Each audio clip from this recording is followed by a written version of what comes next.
أعوذ بالله من الشيطان الرجيم. بسم الله الرحمن الرحيم.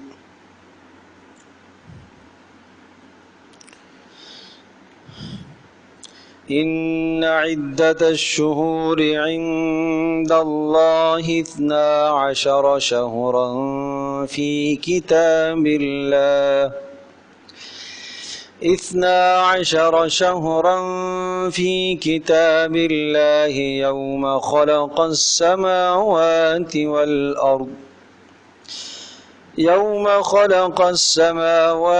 والأرض منها 4 حرم ذلك الدين القيم فلا تظلموا فيهن أنفسكم وقاتلوا المشركين كافة كما يقاتلونكم كافة واعلموا أن الله مع المتقين.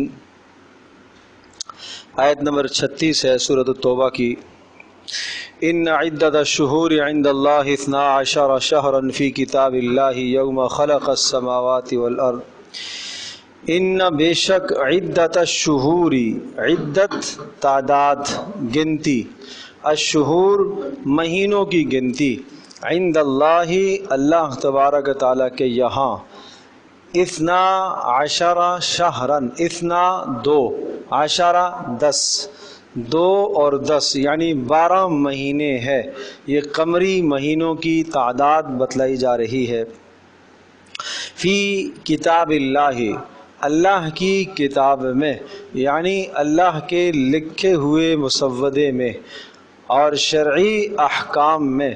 یوم خلق السماوات والارض، اس دن سے جس دن سے اللہ پاک نے آسمانوں کو اور زمینوں کو پیدا فرمایا ہے. منہا ان مہینوں میں سے 4 حرم، 4 مہینے احترام والے ہیں. ذالک الدین القیم، یہی دین ہے نہ منسوخ ہونے والا، القیم مضبوط. فلا تظلموا فیہن انفسکم، لہذا تم زیادتی نہ کرو، کمی بیشی نہ کرو، فیہن ان مہینوں کے معاملے میں تم زیادتی نہ کرو، انفسکم اپنی ذات پر کسی قسم کی زیادتی نہ کرو. وقاتلوا المشرکین، اور لڑو قتال کرو مشرکوں سے، کافتاً سب مل کر، کما یقاتلونکم جیسا کہ وہ تم سے لڑ رہے ہیں، کافتاً سب کے سب.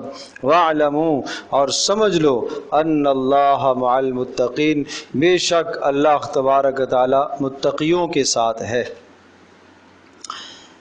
حضرت صلی اللہ تعالی علیہ وسلم کی بعثت سے پہلے مشرکین عرب کا طریقہ کار یہ تھا کہ وہ مہینوں میں تبدیلی کرتے رہتے تھے. مہینے تو زمانے سے یہی چلے آ رہے تھے، محرم، صفر، ربیع الاول، ربیع الثانی جو اسلامی مہینے ہیں. محرم سے آغاز اور ذی الحجہ پر اس کا اختتام ہے. اور یہ گزشتہ شریعتوں کے اندر بھی مہینوں کی تعداد اسی طرح سے تھی. اور چونکہ قمری مہینوں کے ساتھ اسلام کے بہت سارے احکام کا تعلق ہے، لہذا رمضان کے روزوں کا تعلق قمری مہینوں کے ساتھ ہے، ذی الحجہ حج کا تعلق قمری مہینوں کے ساتھ ہے، اسی طرح سے محرم کے روزوں کا تعلق قمری مہینوں کے ساتھ ہے. اسی طرح سے ایک عورت جو عدت گزارتی ہے وہ بھی قمری مہینوں کے حساب سے عدت گزارتی ہے. شوہر اگر مر گیا تو 4 ماہ 10 دن جو عدت ہے وہ قمری مہینے 4 مہینے شمار کرے گی، اور مزید اوپر 10 دن. یہ صورت میں کہ جب پہلی تاریخ کو انتقال ہوا ہو، اگر بیچ کی تاریخوں میں انتقال ہوا ہے تو 130 دن وہ عورت پورے کرے گی. تو گویا کہ شرعی بہت سارے احکامات کا تعلق بھی قمری مہینوں کے ساتھ ہے، اس لیے مسلمانوں کے نزدیک پسندیدہ عمل یہ ہے کہ وہ اپنی تاریخوں کو قمری مہینوں سے شمار کرے اور سن ہجری سے اپنا حساب و کتاب کریں۔ ہجری وہ سن کہلاتی ہے کہ رسول پاک صلی اللہ علیہ وسلم ہجرت فرما کر مکہ مکرمہ سے مدینہ طیبہ تشریف لے گئے تو یہ ہجری سال کہلاتا ہے، اور وہاں سے مسلمانوں کی سن کا باقاعدہ سے اجرا حضرت عمر رضی اللہ عنہ کے دور خلافت میں ہوا۔ پہلے لوگ اپنا حساب و کتاب تاریخوں کا کسی مشہور واقعے سے کیا کرتے تھے، جیسا کہ رسول پاک صلی اللہ علیہ وسلم کی پیدائش کی تاریخ کیا لکھی جاتی ہے، اس میں یہ نہیں لکھی جاتی کہ محرم کی کیا تھی، یا اسی طرح سے کسی انگریزی مہینے کی تاریخ، وہ علیحدہ بات ہے، لکھی ہوئی ہے تاریخ کی کتابوں میں، لیکن اس کو یوں سمجھ لیجئے کہ جو شمار کیا جاتا ہے، کہا جاتا ہے کہ عام الفیل والے ساتھ ہاتھیوں والا واقعہ جس سال پیش آیا تھا اس سال آپ کی پیدائش ہوئی، تو کوئی مشہور واقعہ ہے اس سے اپنی تاریخ لوگ یاد کیا کرتے تھے۔ حضرت عمر رضی اللہ عنہ کے زمانے میں مشورہ ہوا کہ ہم کس طرح سے اپنی تاریخ کو منظم کریں، تو کچھ کی رائے یہ تھی آپ علیہ السلام کی پیدائش والے دن سے ہم اپنی تاریخ کا آغاز کرتے ہیں، کسی نے کہا انتقال والے دن سے ہم اپنی تاریخ شمار کرتے ہیں، کسی نے کہا جس دن آپ کو نبوت ملی اس سے شمار کرتے ہیں، کسی نے کہا کہ بدر والے دن سے ہم شمار کرتے ہیں۔ حضرت عمر رضی اللہ تعالیٰ عنہ نے ان تمام باتوں کو پسند نہیں فرمایا، طے یہ پایا کہ جس دن آپ نے ہجرت فرمائی ہے اس دن سے ہم اپنی تاریخ کا آغاز کرتے ہیں، تو اس طرح سے یہ اسلامی سال بھی کہلاتا ہے اور ہجری سال بھی کہلاتا ہے۔ تو ابھی جو ہے محرم کا مہینہ گویا کہ شروع ہوا، تو یہ حضرت صلی اللہ علیہ وسلم کو ہجرت فرمائے ہوئے 1400 سال پورے ہو گئے، اور مزید جو ہے 40 سال مکمل ہو گئے، 41 مکمل ہو گئے، 42واں سال گویا کہ ابھی شروع ہوا، سمجھے جی؟ تو یہ یاد کرنی چاہیے۔ آج ہم عیسوی تاریخ کو، شمسی تاریخ کو یاد کرتے ہیں، منع نہیں ہے اس کا یاد رکھنا، انگریزی سال بھی اس کو کہتے ہیں، کوئی حرج نہیں ہے، اس کو بھی آپ شمار کریں، لیکن مسلمانوں کے نزدیک پسندیدہ یہ ہے کہ وہ قمری تاریخوں سے اپنا حساب و کتاب رکھیں۔ حضرت صلی اللہ علیہ وسلم کے نزدیک یہی پسندیدہ تھا۔ اچھا، بات یہ عرض کر رہا تھا کہ مشرکین نے ان میں تبدیلی کی۔ کیسے تبدیلی کی؟ وہ یہ کرتے تھے کہ ہر سال بدلتے رہتے، اس سال ذی الحجہ حج ہوتا تھا ذی الحجہ میں، اب مشرکین نے طے کر لیا کہ اس سال ہم جو حج کریں گے وہ ربیع الاول میں کریں گے، اس سال جناب اگلے سال ہم حج کریں گے وہ سفر کے مہینے میں ہوگا، تو وہاں مکہ مکرمہ میں حج والے سال ہی اعلان ہو جاتا اگلا حج ہم فلاں مہینے میں کریں گے، تو یہ اپنی طرف سے آگے پیچھے کرتے، جس مہینے کو چاہتے محرم قرار دیتے، جس کو چاہتے ذی الحجہ قرار دیتے۔ تو جب ہر حج کی فرضیت کا حکم آیا تو پہلے سال آپ علیہ السلام تشریف نہیں لے گئے، 9 ہجری کو حکم آیا، آپ پہلے سال میں آپ نہیں گئے۔ اچھا، پہلے سال آپ تشریف نہیں لے گئے تو دوسرے سال سیدنا ابوبکر صدیق رضی اللہ تعالیٰ عنہ کو آپ نے امیر حج بنا کر بھیجا، اور اس سال بھی ذی الحجہ، یعنی یوں سمجھیے کہ 9 ذی الحجہ، وہ 9 ذی الحجہ کو نہیں تھا، اس لیے کہ یہ تبدیلی ہوئی تھی، تو پہلے سال وہ 29 کو ذی الحجہ کی 29 تاریخ کو یوم عرفہ آ رہا تھا، آپ نہیں گئے۔ دوسرے سال چونکہ 10 سال پیچھے آتا ہے، تو دوسرے سال جو تھا وہ ذی الحجہ کی 19 تاریخ کو یوم عرفہ آ رہا تھا، اس میں بھی آپ نہیں گئے، اور تیسرے سال پھر ذی الحجہ کی 9 کو یوم عرفہ نے آنا تھا، اور یہ گویا کہ یوم عرفہ کب آتا ہے؟ ذی الحجہ کی 9 کو، تو پھر آپ تشریف لے گئے، اور اب آپ نے وہاں اس موقع پر اعلان فرمایا کہ آج کے بعد مہینوں میں کسی قسم کا تغیر اور تبدل نہیں ہوگا، اب مہینوں کی چکی واپس اسی جگہ پر آئی ہے جس طرح سے اللہ نے پیدا فرمایا تھا، کہ یوم عرفہ 9 ذی الحجہ کو اب آیا ہے، اب اسی طرح سے رہے گا، اب اس میں کسی قسم کا تغیر اور تبدل کسی کو کرنے کی اجازت نہیں ہے۔ ٹھیک ہے، تو اسی کا بیان ہے ان عدت الشہور، بے شک مہینوں کی تعداد اللہ کے ہاں کتنی ہے؟ 12 شہرن، 12 ماہ فی کتاب اللہ، اللہ کی کتاب میں، اس دن سے جس دن اللہ پاک نے آسمانوں کو زمینوں کو پیدا فرمایا، منہا اربعۃ حرم، ہاں 4 مہینے ایسے ہیں جو قابل احترام ہیں۔ وہ کون سے؟ رجب، ذی قعدہ، ذی الحجہ، محرم، یہ 4 مہینے قابل احترام، اس میں جو ہے قتال نہیں کیا جاتا تھا۔ ذالک الدین القیم، اور یہ دین ہے نہ منسوخ ہونے والا، اب اس میں تغیر نہ کیجیے گا۔ فلا تظلموا فیہن انفسکم، ان مہینوں کے معاملے میں تم ان مہینوں کے حوالے سے ظلم نہ کرنا، انفسکم اپنی جانوں پر، یعنی ایک تو ان میں تغیر نہیں کرنا ہے، اگر تغیر کرو گے تو اللہ کے احکام کی خلاف ورزی ہے اور یہ اپنے پر ظلم ہے، اور دوسرا اسی طرح سے آپ نے ان میں تغیر نہیں کرنا ہے، یعنی جو قابل احترام مہینے ہیں ان کو قابل احترام رہنے دینا ہے۔ وقاتل المشرکین کافۃ، اور فرمایا کہ اور سب مشرکوں سے تم مل کر قتال کرو، کما یقاتلونکم کافہ، جس طرح سے انہوں نے تم سے قتال کیا۔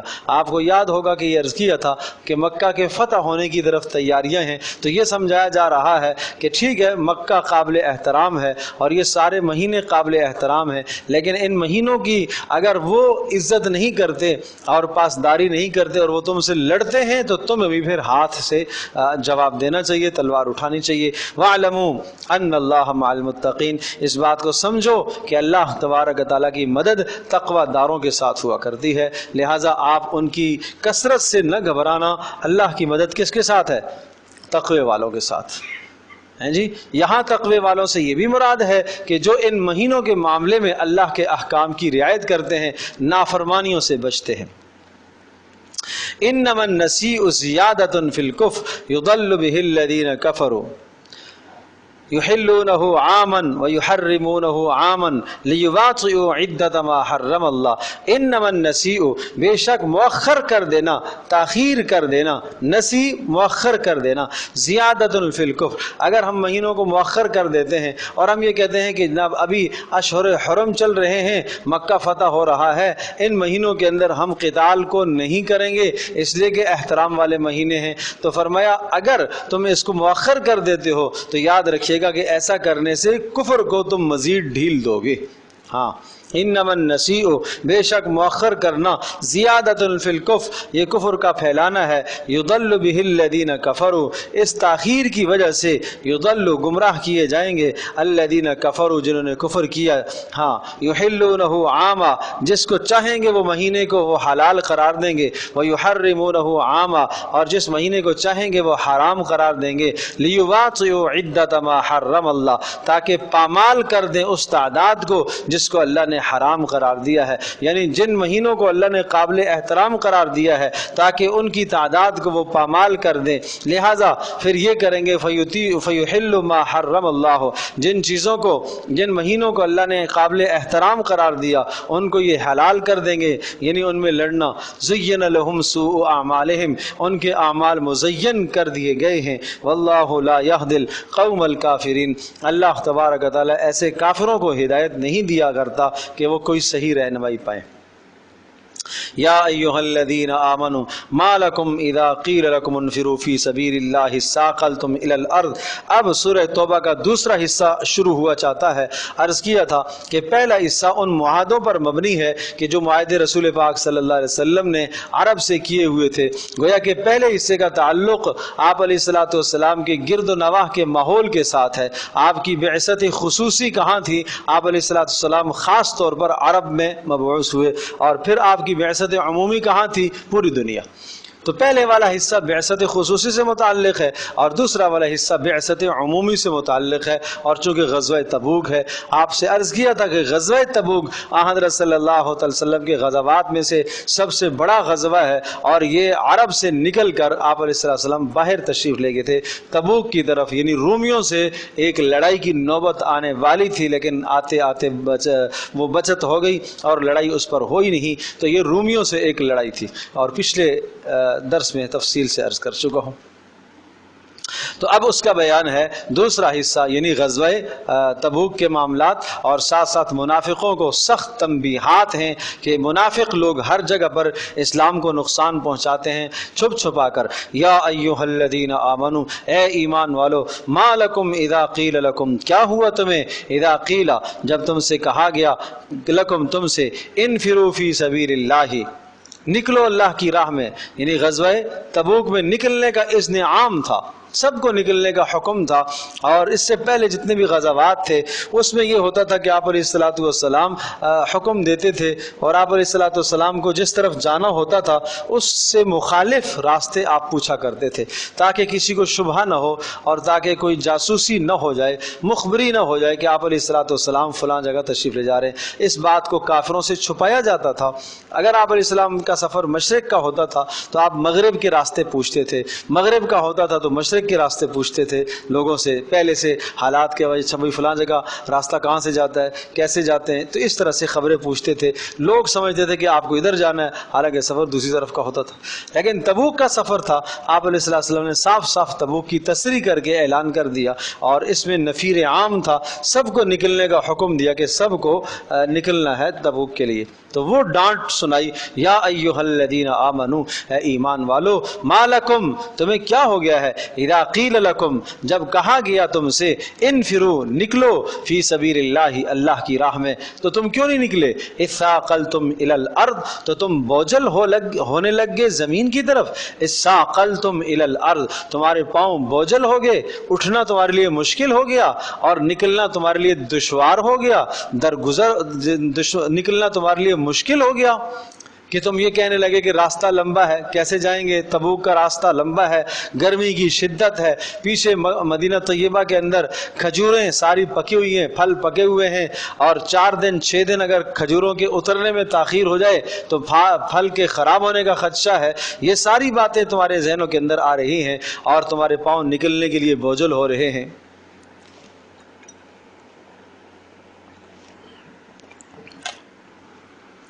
ارضیتم بالحیات الدنیا، کیا ہوا تمہیں، تم راضی ہو گئے ہو، تم خوش ہونے لگ گئے ہو دنیا کی زندگی پر، من الآخرہ، آخرت کے مقابلے میں تم دنیا کی زندگی کو چاہنے لگ گئے ہو، یعنی اللہ کی راہ میں نکلنے کا جب اذن عام ہو جائے، سب کو حکم ہو جائے، اور وہاں اپنی جان اور اپنا مال، اپنی عزت، سب کچھ لٹانے کی باری آ جائے، تو اس وقت تمہیں دنیا کے لیے پیچھے رہنا یہ سخت نقصان کا اندیشہ ہے۔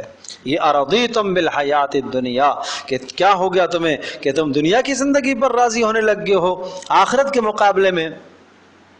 اچھی طرح سے ذہن نشین فرمائے، جہاں دین کا تقاضا فرض کے درجے میں آ جاتا ہے، چاہے کوئی بھی ہو، جہاں اللہ کا حکم فرضیت کے مقابلے میں آ جاتا ہے، نماز کا حکم آیا، ایک آدمی اپنے کاروبار میں بیٹھا ہے، نماز کا حکم آیا، خاتون خانہ اپنے گھر کے اندر کسی کام میں مشغول ہے، نہیں یہ کام کر کے پھر نماز پڑھوں گی، نماز کا وقت نکل جاتا ہے، تو اس نے گویا کہ دنیا کی زندگی کو اپنا لیا ہے آخرت کے مقابلے میں۔ فما متاع الحیات الدنیا فی الآخرۃ الا قلیل، نہیں ہے دنیا کی زندگی فی الآخرہ، آخرت کے مقابلے میں، الا قلیل، مگر بہت تھوڑی سی، آخرت کے مقابلے میں دنیا کی زندگی کی کوئی حیثیت نہیں ہے۔ الا تنفروا يعذبكم عذابا علیما، خبردار اگر تم نہ نکلے، يعذبكم عذابا علیما، اس جہاد کو ترک کرنے کی وجہ سے، اس غزوے کو ترک کرنے کی وجہ سے اللہ تمہیں دردناک سزا دے گا، ويستبدل قوما غيركم، اور اللہ تمہیں ہٹا کر دوسری قوم کو لے آئے گا، یستبدل، اللہ تبدیل کر دے گا، قوما، قوم کو، غیرکم، جو تمہارے سوا ہوگی، اللہ دوسروں کو لے آئے گا، اور وہ اللہ کے اس فریضے کو پھر پورا کریں گے اگر تم نہیں پورا کرتے ہو تو۔ وَلَا تَضُرُّوهُ شَيْئًا، اور سمجھ لو، وَلَا، نہیں، تضروہ، تم اس کو نقصان نہیں پہنچا سکتے ہو، شیئن، کچھ بھی، کس کو، اللہ کو تم کچھ بھی نقصان نہیں پہنچا سکتے ہو، واللہ علی کل شیء قدیر، اللہ ہر چیز پر قدرت رکھنے والا ہے، آپ کو ہٹا کر دوسری قوم کو لے آئے، اللہ قدرت رکھنے والا ہے، اللہ کسی کو بھی نہ لائے، اللہ اپنی قدرت سے دین کو زندہ کرے، قادر مطلق ہے، اللہ اپنی قدرت سے دشمنوں کو مغلوب کر دے، تباہ اور برباد کر دے، اللہ قدیر ہے، قادر مطلق ہے، ہر شے پر قدرت رکھنے والا ہے۔ سمجھ میں آ گیا جی؟ اس کے بعد ایک اور ڈانٹ. پہلی ڈانٹ تو یہ سنائی اگر نہیں نکلو گے تو کیا ہوگا؟ سخت عذاب آئے گا. دوسری الا تنصروہ فقد نصرہ اللہ. یہ جو دوسری والی ڈانٹ ہے اس میں مفسرین نے لکھا ہے امت کا کوئی بھی فرد نہیں بچا ہوا، سب کو یہ ڈانٹ ہے سوائے ایک آدمی کے. ایک آدمی اس ڈانٹ سے مستثنا ہے، اس کو یہ ڈانٹ نہیں، وہ ہیں سیدنا ابوبکر صدیق رضی اللہ تعالی. باقی کوئی مستثنا بولو نہیں ہے. الا تنصروہ، سنو اگر تم نے مدد نہ کی، لا تنصروہ الا تنصروہ، اگر تم نے مدد نہ کی ہو اس کی، کس کی؟ رسول کی. اگر تم نے رسول کی مدد نہ کی اور تم رسول کے ساتھ نہ نکلے، فقد نصرہ اللہ، تو کوئی غم نہیں ہے، کوئی غم نہیں ہے. فقد نصرہ اللہ، اللہ اس کی مدد کر چکا ہے، اللہ نے اس کی مدد کر دی. کب؟ اذ اخرجہ الذین کفروا، جب اس شخص کو نکالا یعنی نبی کو نکالا، ان اخرجہ نکالا، ہو اس کو، الذین ان لوگوں نے، کفروا جنہوں نے کفر کیا. وہ کون تھے؟ مشرکین عرب جنہوں نے نکالا، قریش. ثانی اثنین، دو کا دوسرا تھا یہ نبی، دو کا دوسرا تھا، دو آدمی تھے اور ان کا دوسرا نبی، ایک اور ایک یہ نبی. اذ ہما فی الغار، جب یہ دونوں کے دونوں غار میں تھے، غار ثور. اذ یقول لصاحبہ، جب یہ کہہ رہا تھا، یہ رسول کہہ رہا تھا لصاحبہ اپنے ساتھی کو. سبحان اللہ، یہ اضافت نبی کی ہے ابوبکر صدیق. صاحبہ اپنے ساتھی سے نبی کہہ رہا تھا، وہ ساتھی کون تھا؟ ابوبکر صدیق رضی اللہ تعالی. لا تحزن، غم نہ کیجئے، ان اللہ معنا، اللہ ہمارے ساتھ ہے. سیدنا ابوبکر صدیق رضی اللہ تعالیٰ عنہ، یہ اس وقت کی بات ہے، یہ اشارہ ہے آپ علیہ الصلوۃ والسلام نے جب ہجرت فرمائی، مکہ مکرمہ سے آپ نکلے اور رات کو ابوبکر صدیق کے گھر میں آئے اور کہا کہ اللہ کی طرف سے اب مجھے ہجرت کا حکم ہے اور آپ میرے ساتھ ہوں گے. پہلے سے اندازہ یہی تھا اور دو سواریاں تیار کر کے رکھی ہوئی تھی. ابوبکر صدیق رضی اللہ تعالیٰ عنہ نے دو اونٹنیاں تیار کر کے رکھی تھی اس سفر کے لیے، اور آج وہ وقت آ گیا. رات ہی کو اپنے بستر پر حضرت علی کو سلایا، لوگوں کی امانتیں تھیں، وہ امانتیں سپرد فرما دیں اور خود نکل گئے. اور مشرکین نے احاطہ کر لیا آپ علیہ السلام کے گھر کا، اور آج آخری منصوبہ تھا نبی کو قتل کرنے کا، معاذ اللہ ثم معاذ اللہ. اور پہلے جتنے منصوبے تھے اللہ نے وہ بھی خاک میں ملائے. یہ آخری منصوبہ اور آخری حربہ انہوں نے سوچا تھا کہ سب قبائل مل کر یک بار حملہ کریں گے تاکہ کسی پر قصاص نہ آئے. کوئی 100 کے لگ بھگ یا بعض نے کہا 300 کے لگ بھگ افراد جمع تھے آپ کے گھر کا احاطہ کیے ہوئے. رات کو آپ اٹھے اور آپ علیہ السلام نے ایک مٹی کچھ مٹھی آپ لی ہاتھ میں اور آپ نے کافروں کی طرف یوں پھینکی، شاہت الوجوہ، شاہت الوجوہ، اللہ تمہارے چہرے سیاہ کرے، کالے کرے. اور وہ ہر کافر کی آنکھ میں جا کے مٹی پڑی، وہ آنکھیں ملتا رہ گیا، آپ بیچ سے نکل گئے. یہ اللہ کی مدد تھی، کسی کو پتہ ہی نہیں چلا. صبح جب بیدار ہوئے، صبح کی بات ہے، ساری رات انتظار کرتے رہے. صبح جب روشنی ہوئی تو دیکھا کہ آپ علیہ السلام کے بستر پر یہ کون سو رہا ہے بھائی؟ اب یہ تو علی بن ابی طالب ہے. تو نکل گئے. سمجھے میرے عزیز دوستوں اور بزرگوں، تھے تو مشرک، تھے تو کافر، لیکن گھر کے اندر گھسنا گوارا نہیں کیا رات میں. کہ مردانگی نہیں ہے. گھر کے اندر گھسنا، لٹیرے ڈکیت، یہ کام بہت بدترین سمجھے جاتے تھے. وہاں پر اندر نہیں گھسے، انتظار کرتے رہے، باہر نکلیں گے پھر ماریں گے، پھر قتل کریں گے. اور پھر دوسری بات کہ جو مطلوب تھا وہ نکل گیا. علی کو کچھ نہیں کہا، لڑائی ان سے نہیں ہے، ان سے. آج کا کوئی ماحول، تم کیوں سوئے ہو، آپ نے کیوں ان کی مدد کی ہے، کیوں ساتھ دیا ہے، چلو وہ بھی رگڑے میں آ گئے. نہیں، اب صبح ہوئی تو جناب آپ علیہ السلام تو نکل گئے. اب پتہ چلا کہ وہ تو جا چکے ہیں. ابوبکر صدیق کا پتہ کرو، وہ بھی نہیں ہے بھائی، بس یہ تو دونوں ساتھ ہی گئے ہوں گے. چلو کہاں گئے ہوں گے؟ مدینہ میں گئے ہوں گے. جو مدینہ کا راستہ تھا، معروف راستہ، وہ آپ نے چھوڑ دیا تھا. معروف راستے کو چھوڑ کر غیر معروف، غیر مشہور راستے سے آپ تشریف لے گئے. سمجھے؟ اور آپ علیہ السلام نے غار میں، اور غار یہ بالکل اس مخالف سمت پر، مدینہ کی مخالف سمت پر تھا. آپ وہاں جہاں کسی کا تصور بھی نہیں ہو سکتا تھا ادھر آئیں گے، وہ تو ادھر جانا ہے نا، یہ تو ادھر ہے دوسری جانب ہے۔ آپ علیہ السلام وہاں غار میں تشریف لے گئے۔ سیدنا ابوبکر صدیق رضی اللہ تعالیٰ عنہ، بڑا اونچا غار ہے، وہاں جو ہے چڑھنا بھی ایک مشکل مرحلہ ہے اور کافی طویل وقت لگتا ہے اوپر چڑھتے چڑھتے، اور کئی ایسے مقام آئے کہ آپ علیہ السلام نے ابوبکر صدیق رضی اللہ تعالیٰ عنہ نے آپ کو اٹھایا اپنے کندھے پر اور وہ سفر طے کیا۔ اور یہ اس کے یوں سمجھ لیے کہ اس سے 1 سال قبل معراج کا سفر ہوا تھا اور جبریل آپ کے ساتھی تھے اس سفر کے، اور آج ابوبکر صدیق رضی اللہ تعالیٰ عنہ ساتھی ہیں، اور اس سفر کے اندر جو ہے سواری براق ہے، اور یہاں جہاں سواری کی ضرورت ابوبکر صدیق رضی اللہ تعالیٰ نے خود اپنے آپ کو پیش فرمایا۔ اللہ اکبر۔ تو اس طرح سے جب غار میں پہنچے تو مشرکین نے تلاش کرنا شروع کیا، کرتے کرتے کرتے غار کے دہانے پر پہنچ گئے، اور قریب تھا اگر نیچے جھک کر کوئی دیکھتا تو آپ علیہ السلام اندر نظر آ جاتے، لیکن اللہ پاک آنکھوں پر پردے ڈالتا ہے، نیچے نہیں جھکے۔ دیکھا تو غار کے باہر مکڑی کا جالا تنا ہوا ہے، خیال یوں آیا کہ اگر کوئی اندر داخل ہوتا تو جالا ٹوٹا ہوا ہوتا، جیسے جالا قائم ہے، مکڑی کا جالا تو اتنا کچا پورا جالے سے پیک ہوئی ہے، تو یہ اللہ پاک نے بعد میں اس کو حکم دیا۔ مکڑی بھی تو اللہ کی مخلوق ہے، اور اللہ پاک نے دکھایا ہے کہ تمہارے منصوبوں کو اللہ نے خاک میں ملا دیا، ناکام کر دیا ایک مکڑی کمزور مخلوق کے ذریعے سے۔ اور دوسرا دیکھا تو وہاں کبوتری نے انڈے دیے ہوئے ہیں، بھائی کوئی آدمی یہاں گھستا تو یہاں کبوتری کیسے ہوتی، اپنے انڈوں پر کیسے بیٹھی ہوتی، یہ گھونسلے میں کیسے ہوتی، اس قسم کی باتیں کر کے وہاں چلے گئے۔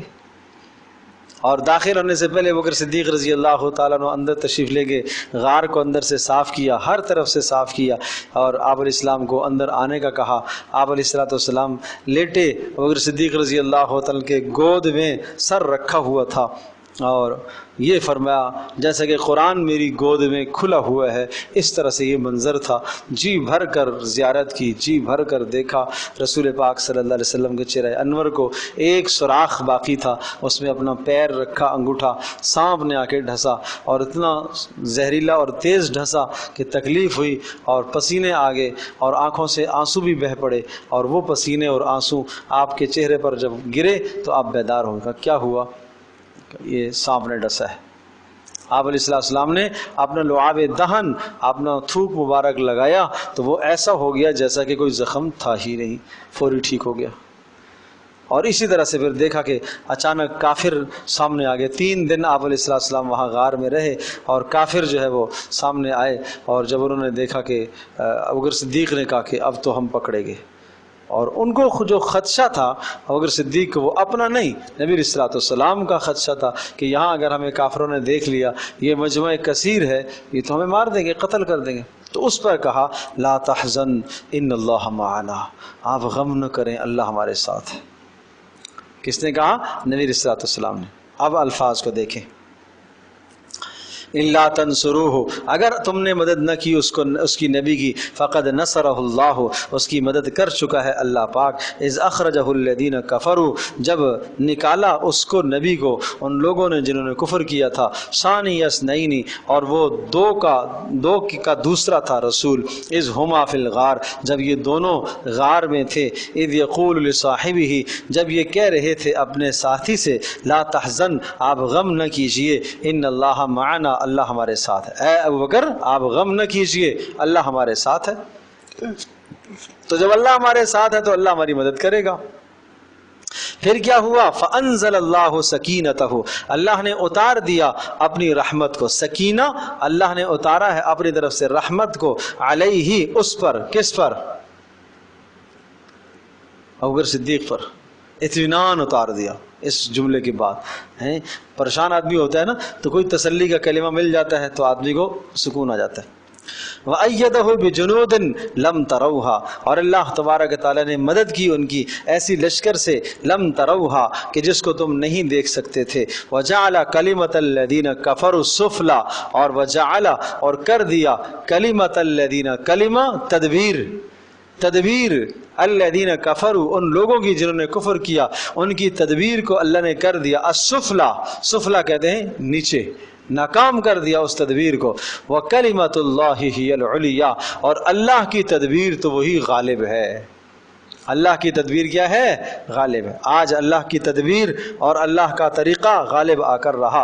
واللہ عزیز حکیم، اللہ تبارک و تعالی خوب غلبے والا ہے اور حکمت والا ہے. اللہ نے فرشتوں کو اتار دیا حفاظت کے لیے، اور پیچھے نا وَأَيَّدَهُ بِجُنُودٍ لَّمْ تَرَوْهَا. واللہ عزیز حکیم، اور اللہ تبارک و تعالی غلبے والا ہے، بغیر فرشتوں کے اتارے بھی مدد کر سکتا ہے، اور حکیم اور اس کی حکمت کا تقاضا ہے، اس لیے اس نے فرشتوں کو اتارا. انفروا خفافا وثقالا، اب ترغیب آئی ہے قتال اور جہاد فی سبیل اللہ کی. انفروا، نکلو، خفافا وثقالا، خفافا ہلکے ہو تب بھی نکلو، ثقالاً بوجھل ہو تب بھی نکلو. مطلب ہے کہ آسائش کا زمانہ ہے تب بھی نکلو، مشقت کا زمانہ ہے تب بھی نکلو. ایک معنی تو یہ ہے. آسائش کا زمانہ ہے کہ نکلنے کے اسباب سارے وافر موجود ہیں تمہارے پاس، تب بھی نکلنا ہے. نکلنے کے اسباب نہیں ہیں، جب بھی نکلو اللہ کی ذات پر بھروسہ کر کے، اللہ تمہاری مدد کرے گا. اور ایک معنی یہ ہے خفافاً، جوانی میں ہو تب بھی اللہ کے احکام کو پورا کرو اور نکلو. اور ثقالاً، اور بڑھاپے کی حالت میں ہو جب بھی نکلو. وجاہدوا باموالکم وانفسکم فی سبیل اللہ، اور جہاد کرو اپنے مالوں کے ذریعے سے اور اپنی جانوں کے ذریعے سے، فی سبیل اللہ، اللہ کی راہ میں. ذالکم خیر لکم، یہ تمہارے لیے بہتر ہے. ان کنتم تعلمون، اگر تم سمجھو تو. پیچھے رہنا تمہارے لیے بہتر نہیں ہے، یہ نکلنا تمہارے لیے بہتر ہے. اور دینی اعتبار سے بھی، دنیاوی اعتبار سے بھی نکلنا اجر کے اعتبار سے بھی بہتر ہے، اور نکلنا دنیا میں مال غنیمت کے اعتبار سے بھی تمہارے لیے بہتر ہے، تمہیں فائدہ ہوگا. لو کان عرضا، اب یہ زجر اور ڈانٹ سنائی ان منافقوں کو جو اس غزوے میں پیچھے رہ گئے. لو کان عرضا قریبا، لو کان عرضا قریبا سفرا قاصدا لاتبعوک، اگر ہوتا، لو کان عرضا قریبا، اگر قریب کا سامان ہوتا، قریب کا سفر ہوتا، وسفرا قاصدا، اور ایک معتدل سفر ہوتا، درمیانہ ہوتا، بہت دور کا نہ ہوتا، لاتبعوک، تو یہ آپ کے پیچھے جاتے منافق. ولکن بعدت علیہم الشقہ، لیکن ولکن بعدت، لمبی نظر آئی ان کو یہ مشقت، یہ مسافت سفر کی ان کو بہت دور نظر آئی. وسیحلفون باللہ، اب ان قریب جب آپ واپس آئیں گے نا، سیحلفون، یہ قسمیں کھائیں گے، باللہ، اللہ کی. کیا کہیں گے؟ لو استطعنا لخرجنا معکم، او ہو، ہمیں اگر استطاعت ہوتی نا تو ہم ضرور آپ کے ساتھ جاتے. یہ چکنی چپڑی باتیں منافق آدمی. ارے جی، ہم جی تو بڑا چاہ رہا تھا کہ میں آپ کا ساتھ دوں، جی تو بڑا چاہ رہا تھا کہ میں جناب آپ کی حمایت کروں، جی تو بڑا چاہ رہا، لیکن میرے ساتھ کچھ آزار ہے، میرے ساتھ کچھ مسائل ہیں، میرے ساتھ کچھ یہ مسئلہ ہے، یہ مسئلہ ہے. مطلب یہ ہوا کہ حق کا ساتھ نہ دینا، نبی کا ساتھ نہ دینا، نفیر عام میں نہ نکلنا، ہزار ہیلے بہانے کرو، سب بیکار ہیں، وہ سب بیکار کے ہیلے بہانے ہیں. یہلکون انفسہم، یہ نہ نکل کر انہوں نے اپنے آپ کو تباہ کر دیا. یہلکون، ہلاک کر دیا انہوں نے اپنے آپ کو. واللہ یعلم، اللہ خوب جانتا ہے. انہم لکاذبون، کہ یہ کیا کر رہے ہیں؟ بولو، جھوٹ بول رہے ہیں. یہ کہتے ہیں کہ جناب نہیں، ہمارے پاس استطاعت نہیں ہے، جھوٹ بولتے. اللہ اکبر. تو بھائی اللہ پاک دلوں کے حالات کو جانتا ہے. اللہ کے سامنے آدمی جھوٹ نہیں بول سکتا نا. ایک دوسرے کے سامنے آدمی جھوٹ بولے تو بولے، اللہ کے سامنے تو آدمی کیسے جھوٹ بولے گا؟ اللہ تو دلوں کے حالات کو جانتا ہے کہ کون جھوٹ بول رہا ہے. کہیں ضرورت کی جگہ خرچ کرنے کی آئی اور مطالبہ ہو کہ یہاں خرچ کیا جائے، آدمی کہے نہیں، میرے پاس استطاعت ہوتی نہ خرچ کرتا. تو استطاعت کس چیز کا نام ہے؟ اگر آپ کی ضروریات پوری ہو رہی ہیں اور باقی جو مال ہے وہ آپ کی استطاعت سے زائد ہے، خرچ کرنا چاہیے. کہ ایک دینی ضرورت آئی ہے، خرچ کرنا چاہیے. آپ کے اقربا میں سے کوئی ضرورت مند ہے، وہاں خرچ کرنا چاہیے. یہاں جہاں دینی تقاضا آیا وہاں خرچ کرنا چاہیے. جہاں جان کی ضرورت پیش آئی پیش کرنی چاہیے. مال کی ضرورت آئے پیش کرنا چاہیے. وہاں آدمی ہیلے بانے کرے کہ اگر میرے پاس استطاعت ہوتی تو میں یوں کرتا یوں کرتا. اللہ جانتا ہے کون جھوٹ بولتا ہے. واللہ یعلم انہم لکاذبون.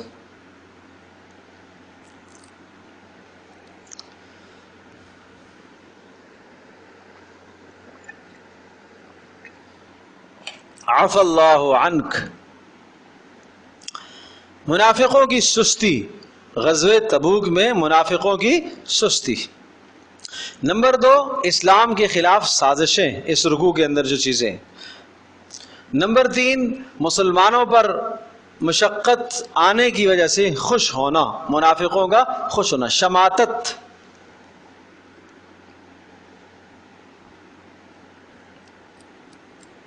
اور نمبر 4 منافقوں کی عادات، منافقوں کی عادات. پہلی بات تو یہ ہے، آپ علیہ الصلوۃ والسلام جب تبوک میں نکلنے لگے، مخلصین صحابہ جان نثاران سب کے سب جمع ہو گئے آپ کے ارد گرد. چلو ہم تیار ہیں. گھر کے اندر 2 تھے 2 نکل پڑے، 3 تھے 3، 4، 6 جتنے تھے سب کے سب نکل پڑے. اللہ کے رسول نے آج اعلان فرمایا ہے کہ سب نکلو، سب نکل گئے. کچھ منافق لوگ آئے، اپنے آزار پیش کرنے لگے. جی ہمارے گھر میں پیچھے خواتین اکیلی ہیں، کوئی نگہداشت کرنے والا نہیں ہے. جی ہمارے لیے کچھ یہ مجبوری ہے، میرے پاس سفر کے اسباب نہیں ہے، سفر ہے لمبا، اور وہاں ظاہر ہے ایک جانور اونٹنی چاہیے، گھوڑا چاہیے، اتنا لمبا سفر میں کر نہیں سکتا، اتنا لمبا سفر میں کر نہیں سکتا، بیماریاں ہیں. مطلب ہے ہر کوئی اپنا اپنا عذر لا کے پیش کر رہا، اور وہ سب کے سب آزار اکثر کے تو جھوٹے آزار تھے، جھوٹے آزار تھے، صرف اس جنگ سے اپنے آپ کو پیچھے کر رہے تھے. اور اس لیے کہ اس سے پہلے جتنی جنگیں تھیں وہ جزیرۃ العرب کے اندر اندر ہی تھی، سمجھے جی. وہ قریب قریب میں ساری جنگیں، بدر ہے، احد ہے، وہ سب قریب قریب میں تھے حالات. تو وہاں یہ ہوتا تھا چلو دیکھتے ہیں لڑائی کس کے ساتھ ہے، بدر کی اپنا مد مقابل ہے، مکہ والے ہیں. اسی طرح سے احد میں وہی آئے ہیں، کچھ یہود ہیں، تو آج دیکھ لیں گے کس سے غلبہ ہے، دور بیٹھ کے تماشا دیکھیں گے. بھائی جب سفر دور کا ہو تو تماشا دیکھنے کا بھی جی نہیں چاہتا. اب ایک آدمی یہاں سے تماشا بین جناب وہ 4 دن کا سفر کر کے تھوڑی جائے گا، اور وہاں سفر اتنا طویل تھا، کوئی 12-14 دن کا سفر تھا. اتنا طویل سفر کریں گے تماشا دیکھنے کے لیے کہ دیکھتے ہیں کون لڑتا ہے، کون کامیاب ہوتا ہے، کون ہارتا ہے، یہ تو نہیں ہے نا. یہاں وہی جائے گا جو مخلص ہوگا. آج پتہ چلے گا کھرے کھوٹے کی پہچان ہو جائے گی. بات سمجھے جی. اب آپ علیہ الصلوۃ والسلام کا مزاج بڑا پیارا مزاج تھا. آپ درگزر فرماتے تھے. جو بھی آ کے منافق عذر کرتا، جی میرا عذر ہے، ٹھیک ہے جی، جو میرا عذر ہے ٹھیک ہے، میرا عذر ہے ٹھیک ہے، میرا عذر ہے ٹھیک ہے. تو آپ اس طرح سے اجازت دیتے چلے گئے. اللہ پاک نے وہ بات فرمائی عفا اللہ عنک، لیکن اللہ نے معافی کا اعلان پہلے فرمایا. اللہ نے درگزر کر دیا آپ سے. لما اذنت لهم، اچھا یہ بتاؤ آپ نے کیوں ان کو اجازت دی، رخصت کیوں دی آپ نے ان کو؟ نہیں سمجھے؟ آپ نے رخصت کیوں دی؟ حتی یتبین لک الذین صدقوا، یہاں تک کہ تیرے سامنے ظاہر ہو جاتی یہ بات کہ کس نے سچ بولا، وتعلم الکاذبین، اور آپ جان لیتے جھوٹ بولنے والے کون اس معاملے میں. کہ جو سچے ہوتے ان کو آپ رخصت دے دیتے، جن کا عذر ہوتا ان کو رخصت دے دیتے، اور جن کا عذر نہ ہوتا ان کو آپ رخصت نہ دیتے. لیکن آپ نے اس تمیز کو نہیں کیا، آپ نے یہ بات دیکھی نہیں. جو عذر مانگ رہا ہے، جو رخصت مانگ رہا ہے، آپ نے رخصت دی، آپ نے کوئی تحقیق نہیں فرمائی. تو اللہ پاک نے یہ ارشاد فرمایا آپ نے ایسا کیوں کیا؟ لیکن اللہ پاک نے آپ کو کیا کر دیا؟ بولو، درگزر کر دیا. عفا اللہ، معافی کا اعلان پہلے ہو گیا ہے. سمجھے جی.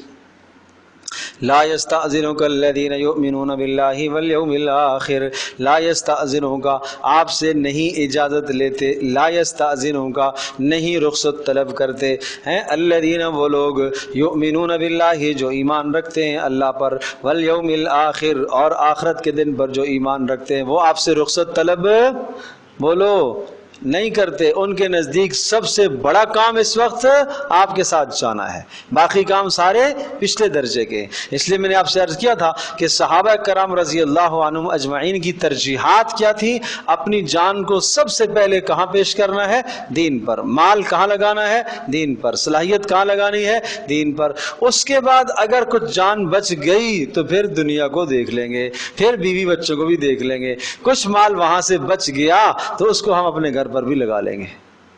نہیں سمجھے؟ آج ہمارا مال، ہماری جان، ہماری صلاحیت سب سے پہلے کہاں؟ اپنی خواہشات پر، ضروریات پر بھی نہیں، خواہشات پر۔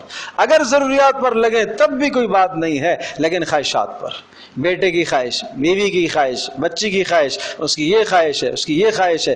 ادھر ایک پڑوس میں ایک بھوکا آدمی ہے، وہاں ضرورت ہے کہ وہاں اس کی ضرورت کو پورا کیا جائے، لیکن گھر میں بچی کی یہ خواہش ہے، کیا کریں؟ وہ یہ کھلونا طلب کر رہی ہے، اس کی خواہش ہے۔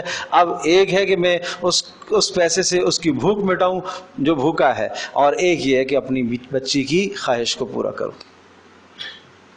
سمجھے جی؟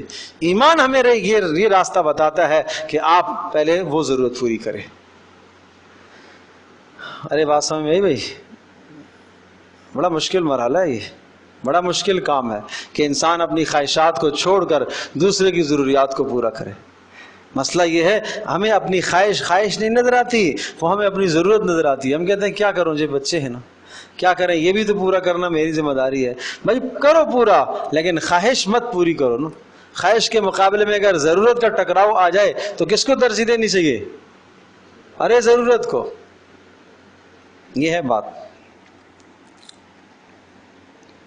سنا نہیں عبداللہ ابن مبارک رحمۃ اللہ علیہ سفر حج میں تشریف لے جا رہے تھے، اور راستے میں جاتے جاتے ایک منظر انہیں نظر آیا کہ ایک خاندان انتہائی غریب فقیر بھوک سے بلبلا رہے، اور ایک بچی کو انہوں نے دیکھا کہ اس نے کچرا کنڈی سے کچھ مرا ہوا جانور، مرغی یا اس طرح کا کوئی جانور، وہ اس نے اٹھایا اور وہ لے کے بھاگی۔ انہوں نے پیچھے پتہ کیا، پتہ چلا کہ 3 دن سے اس گھر میں فاقہ ہے، کھانے کو کچھ نہیں۔ سمجھے؟ تو عبداللہ ابن مبارک رحمۃ اللہ نے فرمایا کہ بھائی چلو اس پیسے سے ان کی ضرورت کو پورا کرو۔ جی تو ہمارا چاہ رہا ہے کہ ہمیں جانا چاہیے حج کے لیے، ہم لیکن پہلے جا چکے ہیں، فرض حج ادا ہو چکا ہے، اب ہماری چاہت ہے نفلی حج ہے، اس نفل کے مقابلے میں یہ ضرورت ہے، اس ضرورت کو ہمیں پہلے پورا کرنا ہے۔ آج مسلمان اس بات کو سمجھے نا۔ اللہ اکبر۔ تو ہر چیز کی اپنی فضیلت ہے، اپنی، اس کا یہ معنی بھی ہرگز نہیں ہے کہ جب حج کا موقع آئے تو ہم اسی فضا کو ہموار کریں۔ اور آج کل ایسا ہوتا ہے، قربانی کا سیزن آتا ہے، جی اتنی قربانیوں کی کیا ضرورت تھی، کسی غریب کی ضرورت کو پورا کرو۔ جی حج کی کیا ضرورت تھی، کسی غریب کی ضرورت کو پورا کرو۔ تو بھائی وہ سارا کا سارا نزلہ اس وقت حج پر، قربانی پر نہیں گرنا چاہیے۔ آپ دیگر خواہشات کو کم کر کے ان خواہشات کے ذریعے سے دوسروں کی ضرورتوں کو پورا کریں نا۔ چلے، لا یستاذنوں کا آپ سے اجازت طلب نہیں کرتے الذین، وہ لوگ یؤمنون باللہ جو اللہ پر ایمان رکھتے ہیں، والیوم الآخر اور آخرت پر ایمان رکھتے ہیں، وہ آپ سے اجازت نہیں طلب کرتے ان یجاہدوا باموالہم، اس بات سے وہ پیچھے نہیں رہتے کہ وہ اپنی جانوں کے ذریعے سے جہاد کریں اور اپنے مالوں کے ذریعے سے جہاد کریں اللہ کی راہ میں، وہ اجازت طلب نہیں کرتے۔ واللہ علیم بالمتقین، اور اللہ تبارک و تعالی خوب جانتا ہے تقوی اختیار کرنے والوں کو، بچنے والوں کو خوب جانتا ہے۔ انما یستاذنوں کا، بے شک آپ سے اجازت طلب کرتے ہیں الذین، وہ لوگ لا یؤمنون باللہ جو ایمان نہیں رکھتے اللہ پر، والیوم الآخر اور آخرت پر ایمان نہیں رکھتے، وارتابت قلوبہم، وارتابت اور اسلام کے معاملے میں ارتابت قلوبہم، ان کے دل شک میں پڑے ہوئے ہیں، فہم فی ریبہم یترددون، وہ اپنے شک میں سرگرداں ہیں، یترددون تردد میں ہیں۔ کیا کریں؟ وہ تردد ان کو چین سے نہیں بیٹھنے دیتا، کبھی کہتے ہیں جائیں یا نہ جائیں، کیا کریں، جائیں یا نہ جائیں، جانا چاہیے نہیں جانا چاہیے، بس یہی ساری رات یہی سوچتے رہتے ہیں۔ وَلَوْ أَرَادُوا الْخُرُوجَ لَأَعَدُّوا لَهُ عُدَّةً وَلَكِنْ كَرِهَ اللَّهُ بِعَاثَهُمْ وَلَوْ أَرَادُوا الْخُرُوجَ، اور اگر وہ نکلنے کا ارادہ کرتے نا آپ کے ساتھ، تو لَعَدُّوا لَهُ عُدَّةً، تو اس کے لیے کوئی سفر کی تیاری بھی کرتے، لَعَدُّوا تیاری کرتے، لہو اس سفر کے لیے، عدتاً کوئی سامان تیار کرتے، کوئی گھوڑا پال کے رکھ لیتے، کوئی اونٹنی پال کے رکھ لیتے، کوئی سامان باندھ کے لے آتے، لیکن وہ ارادہ ہی نہیں کرتے۔ وَلَكِنْ كَرِهَ اللَّهُ بِعَاثَهُمْ، اور یاد رکھیے گا جو خیر کا کام کرنے کا ارادہ نہیں کرتا، نکلنے کا ارادہ ہی نہیں کرتا، وَلَكِنْ كَرِهَ اللَّهُ، اللہ بھی ناپسند کرتا ہے، ان بِعَاثَهُمْ، ان کا اٹھنا وہاں سے نکل کر نبی کے ساتھ جانا اللہ کو بھی پسند نہیں ہے، اللہ کو بھی پسند نہیں ہے، اللہ زبردستی تو نہیں کرتا۔ فَثَبَّتَهُمْ، اللہ پاک نے ان کو ہٹا دیا، بٹھا دیا ان کو. وقیلا، اور ان سے کہا گیا اقعدوا مع القاعدین، بیٹھے رہو کن کے ساتھ؟ قاعدین، بیٹھنے والوں کے ساتھ، معذوروں کے ساتھ تم بھی بیٹھ جاؤ، اندھوں کے ساتھ، لولوں کے ساتھ، لنگڑوں کے ساتھ، جو نہیں جا سکتے ان کے ساتھ تم بھی بیٹھو. لو خرجوا فیکم ما زادوکم الا خبالا. اب یہ سوال ہی آیا مسلمانوں کو، مخلص پکے مسلمان، ان کے ذہنوں میں شبہ ہونے لگا کہ کیوں ان کو اجازتیں دے دی، یہ جو بھی رخصت مانگتا آپ دیتے رہے. ارے ساتھ چلتے تو اچھا ہو جاتا، مجموعہ تو زیادہ لگتا نا کم از کم. بات سمجھے تو آپ، لیکن چونکہ منافق تھے وہ لوگ، اس لیے کہا اگر یہ آپ کے ساتھ نکلتے بھی تو کیا کرتے؟ ما زادوکم الا خبالا، نہیں زیادہ کرتے مگر فساد ہی فساد پھیلاتے. تو اس لیے ان کے نہ نکلنے میں ہی کیا ہے؟ خیر ہے، عافیت اسی میں ہے، نہ نکلے. لو خرجوا فیکم ولو خرجوا، اگر فرمایا سازشیں کرتے، اگر یہ نکلتے فیکم تمہارے درمیان میں، ما زادوکم الا خبالا، زیادہ نہ کرتے مگر فساد کو.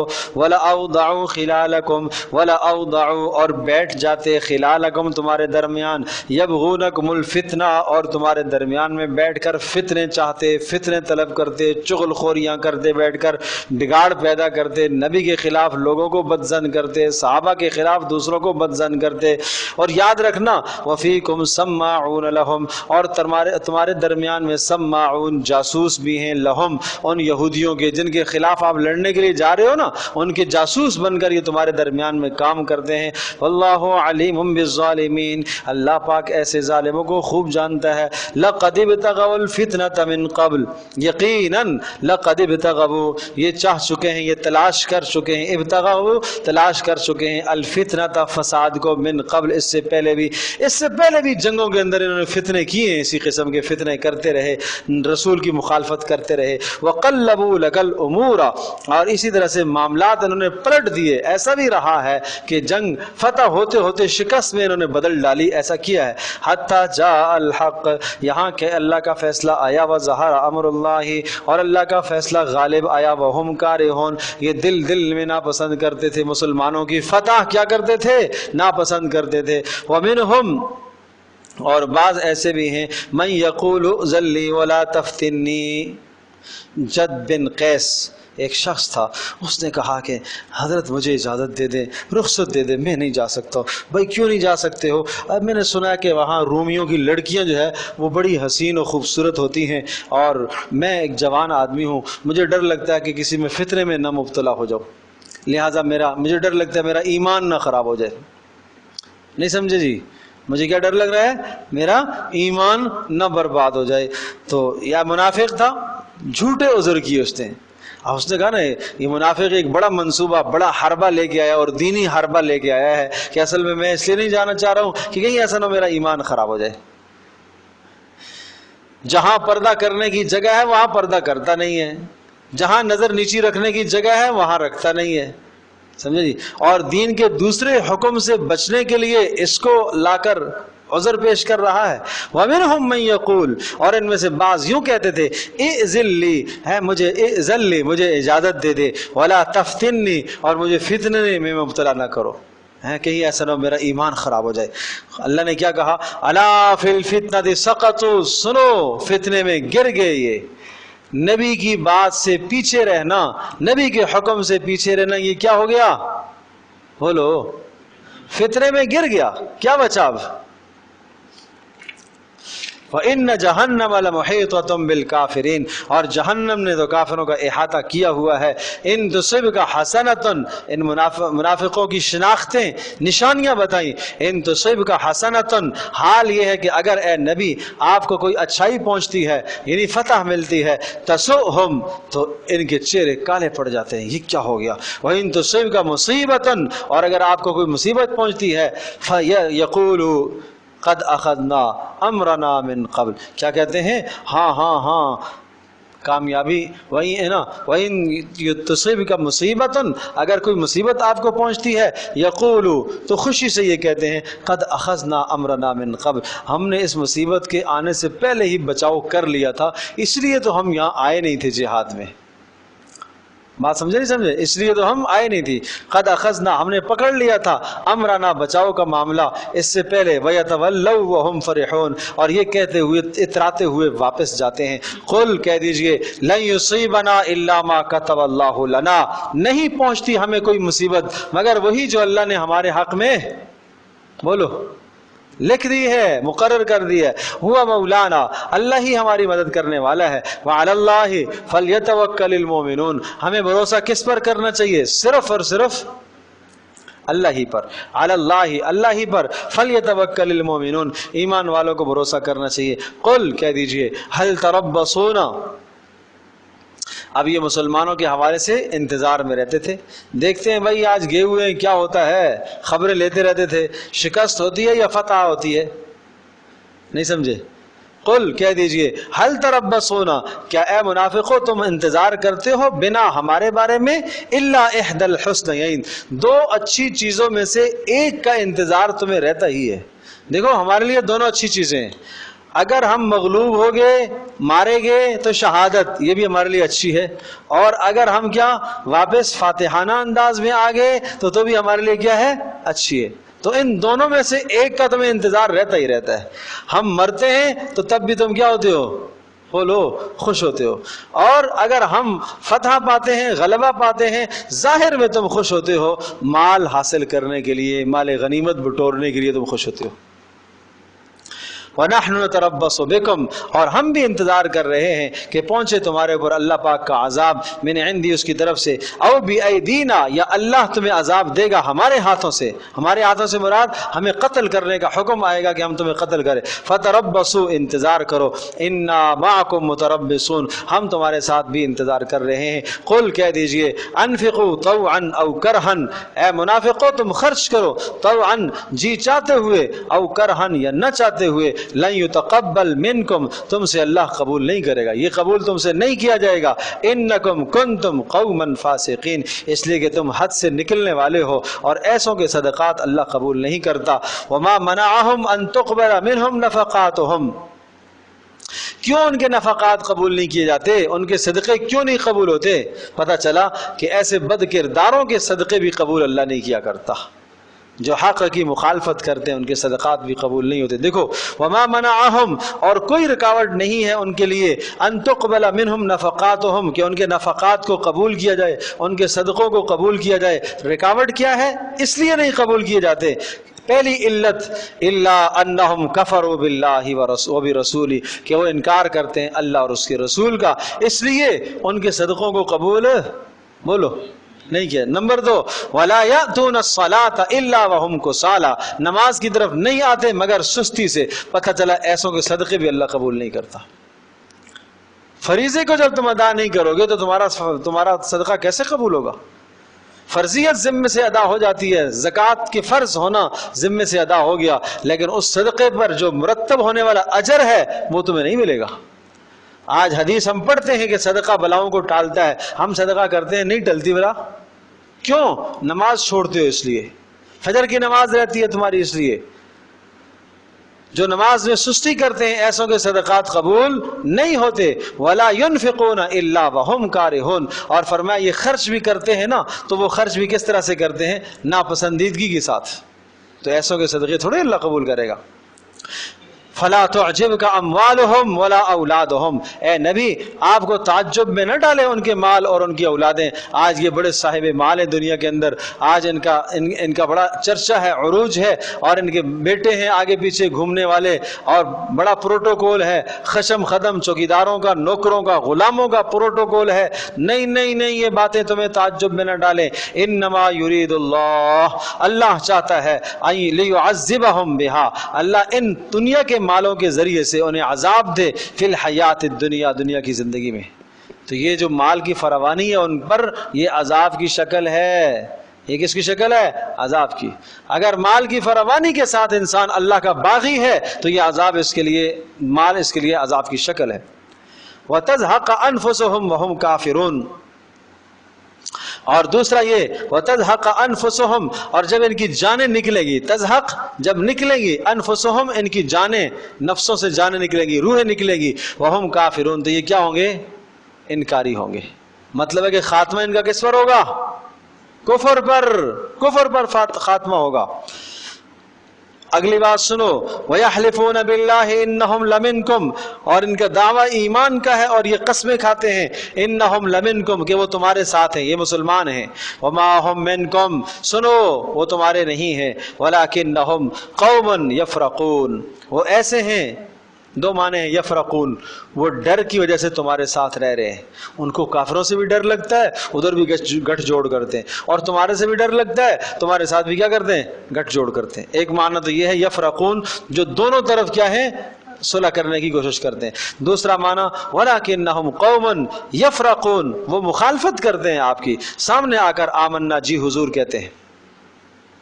لو یجدون ملجأن حال ان کا یہ ہے، لو یجدون اگر یہ پائیں، ملجأن کوئی پناہ کی جگہ، او مغارات یا کوئی غار، او مدخلن یا کوئی چھوٹا سا سر لکانے کی جگہ، ارے بات سمجھے جی، سر چھپانے کی جگہ، مدخل سر چھپانے کی جگہ بھی پائیں نا، لولوا الیہ اس کی طرف بھاگتے ہیں۔ یہ میدان جنگ سے کہیں بھی ان کو کوئی سراغ مل جائے، کوئی عذر مل جائے صحیح پیچھے رہنے کا، لولوا وہم یجمحون تو رسیاں توڑ کے یجمحون داخل ہو رہے ہوتے ہیں اس سراخ کی طرف، اس پناہ کی جگہ کی طرف۔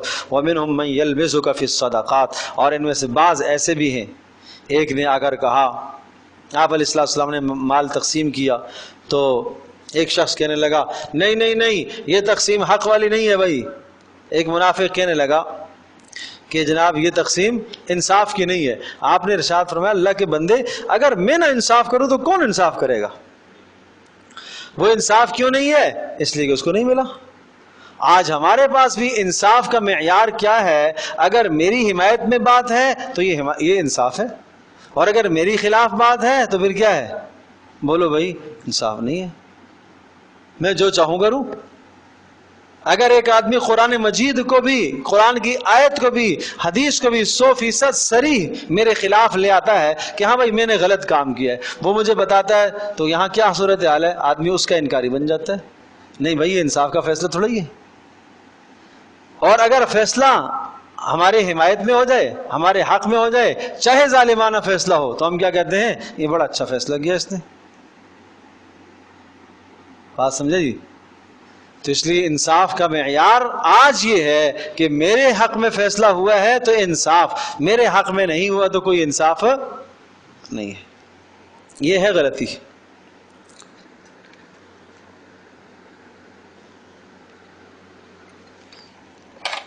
صحابہ کرام رضی اللہ عنہم اجمعین کا مزاج یہ نہیں تھا۔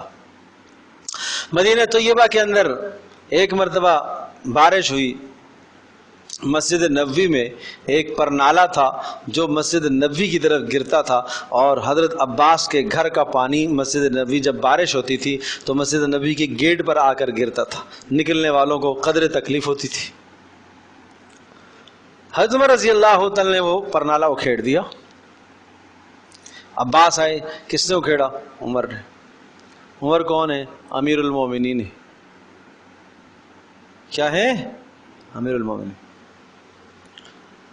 تو حضرت عباس نے دعویٰ دائر کر دیا قاضی کے پاس، یہ ظلم کیا انہوں نے، زیادتی کی۔ قاضی کون؟ ابی بن کعب مدینے کے قاضی ہے، سمجھے؟ تو قاضی نے بلایا حضرت عمر امیر المومنین عدالت میں، قاضی کی عدالت میں، مدعی عبداللہ، مدعی عباس چچا آپ علیہ السلام کی، اور مدعا علیہ امیر المومنین عمر بن خطاب، اور قاضی ابی بن کعب۔ ہاں جی کیا ہوا؟ جی انہوں نے میرا پرنالہ اکھیڑ دیا ہے۔ حضرت عمر سے پوچھا قاضی صاحب نے کیوں اکھیڑا ہے؟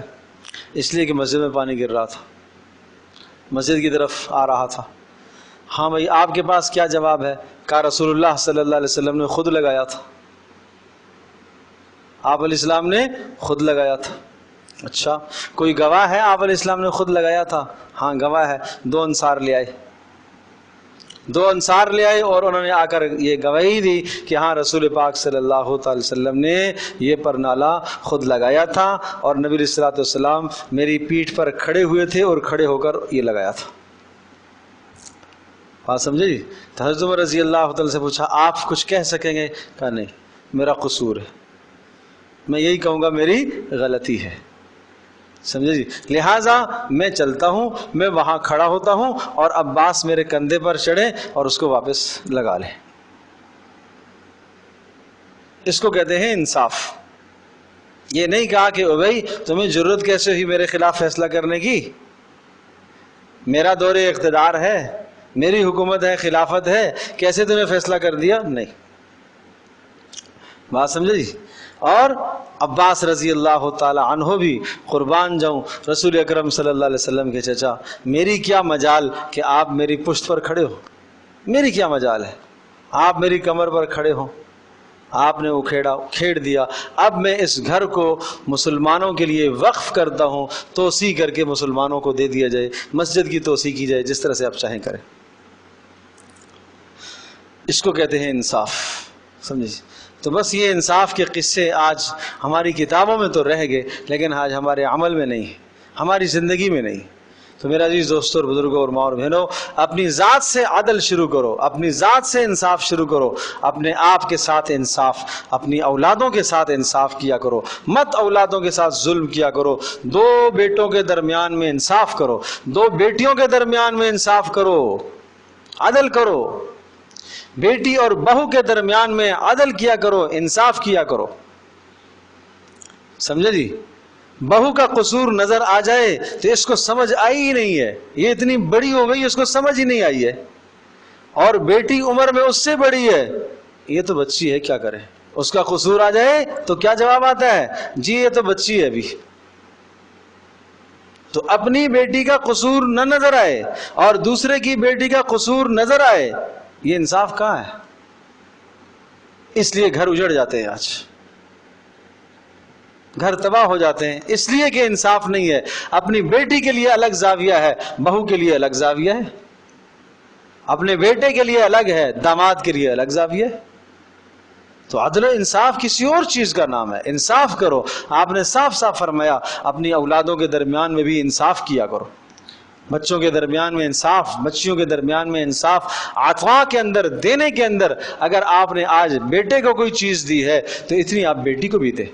یہاں تک کہ فقہا نے لکھا ہے کہ اگر دنیا کے اندر آپ اپنے جائیداد کو سب کو آپ بانٹنا چاہتے ہیں تو آپ بیٹے اور بیٹیوں کو برابر دیں، اس لیے کہ یہ عطیہ ہے آپ کی طرف سے۔